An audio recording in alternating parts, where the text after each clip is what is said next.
সবাইকে অভিবাদন। আজকের ভিডিওতে আমরা ফিনিশড মেটাল যথা অ্যালুমিনিয়াম, পিতল, তামা এবং স্টেনলেস স্টিলের মতন সামগ্রীর অনুশীলন নিয়ে আলোচনা করব, যথা কীভাবে মার্ক করা যায়, সাইজ হিসাবে কাট করা যায়, ড্রিল করা যায়, ট্যাপ করা যায় ইত্যাদি তা শিখব। তাছাড়া এই সকল প্রক্রিয়া করার সময় ফিনিশ প্রোডাক্ট যাতে ক্ষতিগ্রস্ত না হয় তা নিশ্চিত করব। উদ্দেশ্য: এই ভিডিওর শেষে তোমরা এই সকল কাজগুলি করতে সক্ষম হবে।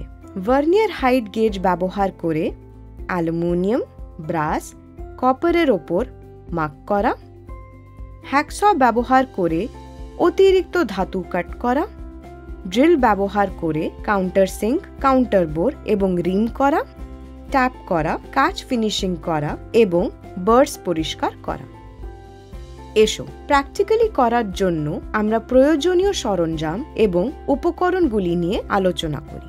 ড্রিলিং মেশিন একটি, ভার্নিয়ার হাইট গেজ একটি, ভার্নিয়ার ক্যালিপার একটি, স্টিল রুল 300 মিলিমিটারের একটি, ড্রিল বিট 6 মিলিমিটার থেকে 12 মিলিমিটারের একটি সেট, রিমার টুল 6 মিলিমিটারের একটি, কাউন্টার বোর 6 মিলিমিটারের একটি, ট্যাপ অ্যান্ড ডাই সেট একটি, ফ্ল্যাট ফাইল 12 ইঞ্চের একটি, ডট পাঞ্চ একটি, বল পিন হ্যামার 250 গ্রামসের একটি।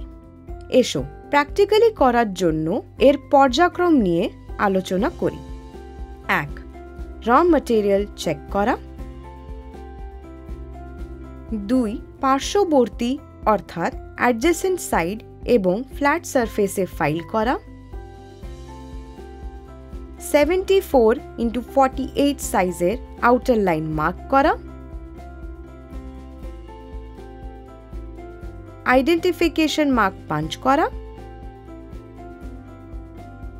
অতিরিক্ত ম্যাটেরিয়াল হ্যাকস দিয়ে কেটে বাদ দেওয়া। ডাইমেনশন অনুযায়ী কেন্দ্র অর্থাৎ সেন্টার চিহ্নিত করা।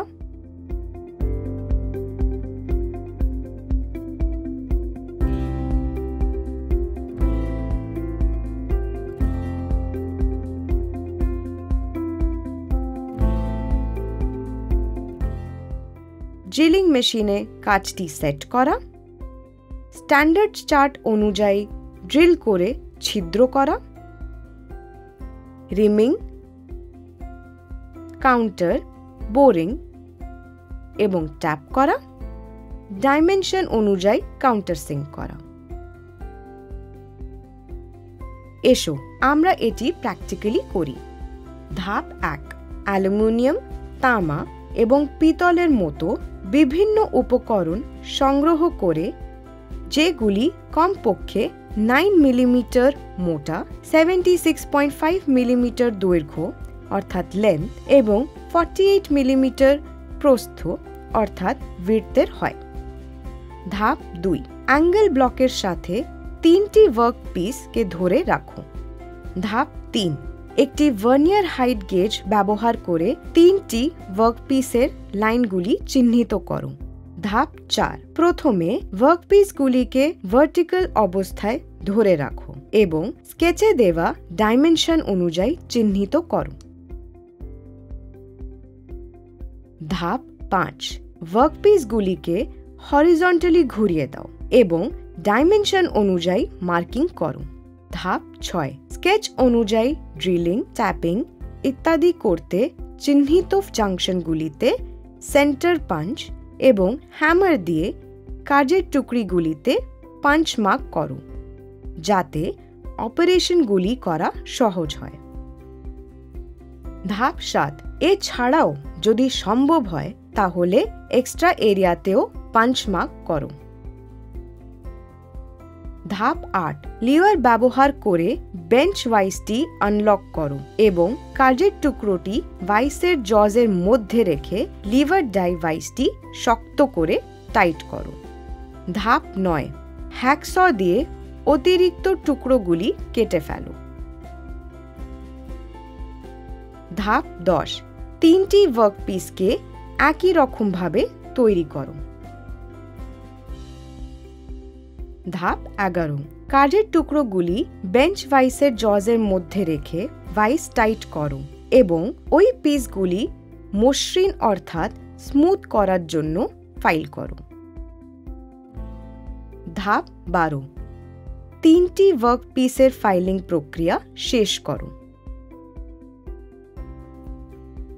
ধাপ 13, একটি ভার্নিয়ার স্কেল নিয়ে ওই ওয়ার্কপিসগুলির লেন্থ, উইডথ এবং থিকনেস চেক করো এবং নিশ্চিত করো যেন ওয়ার্কপিসগুলি দেওয়া ডাইমেনশন অনুযায়ী হয়।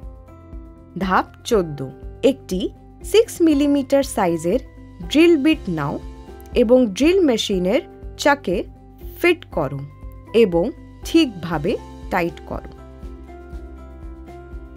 ধাপ 15, এখন ওয়ার্কপিসটি উপযুক্ত ফিক্সচারে রাখো এবং ড্রিলিং মেশিনে লিভার দিয়ে টাইট করে ড্রিলিং করো।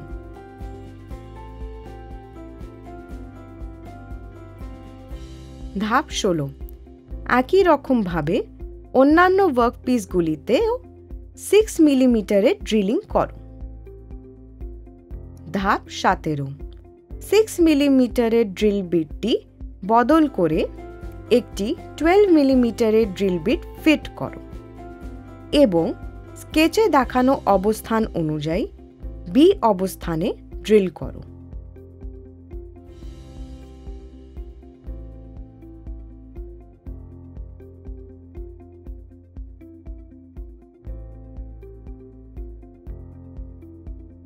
ধাপ 18, ড্রিলিং মেশিনের চাকে একটি রিমের টুল ফিট করো এবং স্কেচ অনুযায়ী ডি অবস্থানে 6 মিলিমিটার রিম করো। ধাপ 19, এবার রিমেরটি খুলে নিয়ে একটি 6 মিলিমিটারের কাউন্টার বোর ফিট করো এবং এ অবস্থানে ড্রিল করো।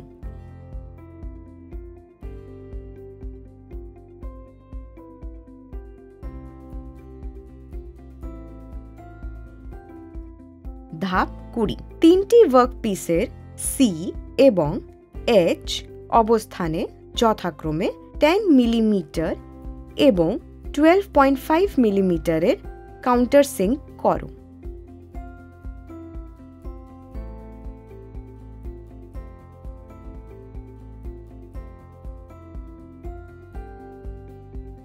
ধাপ 21, ড্রিলিং মেশিনের ফিক্সচার থেকে ওয়ার্কপিসগুলিকে সরাও এবং বেঞ্চ ভাইসের জজের মধ্যে শক্ত করে টাইট করো। ধাপ 22, এখন তোমাদের নিকট ড্রিল করে ছিদ্র করা ওয়ার্কপিস আছে। এই ওয়ার্কপিসগুলিতে ইন্টারনাল থ্রেড তৈরি করার জন্য উপযুক্ত মাপের অর্থাৎ সাইজের ট্যাপ ব্যবহার করো।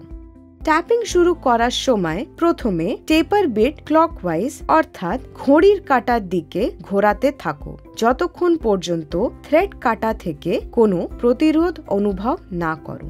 সেখান থেকে প্রতিটি পূর্ণ ঘূর্ণন অর্থাৎ ফুল রোটেশনের পর কাউন্টার ক্লকওয়াইজ হাফ রোটেশন করো। প্রদত্ত মাত্রা অনুযায়ী এফ, ই এবং জি অবস্থানে যথাক্রমে 10 মিলিমিটার, 8 মিলিমিটার এবং 6 মিলিমিটারের ট্যাপিং করো। প্রক্রিয়াটি শেষ করার পর 3টি ওয়ার্কপিসকে ইন্সপেক্ট করো।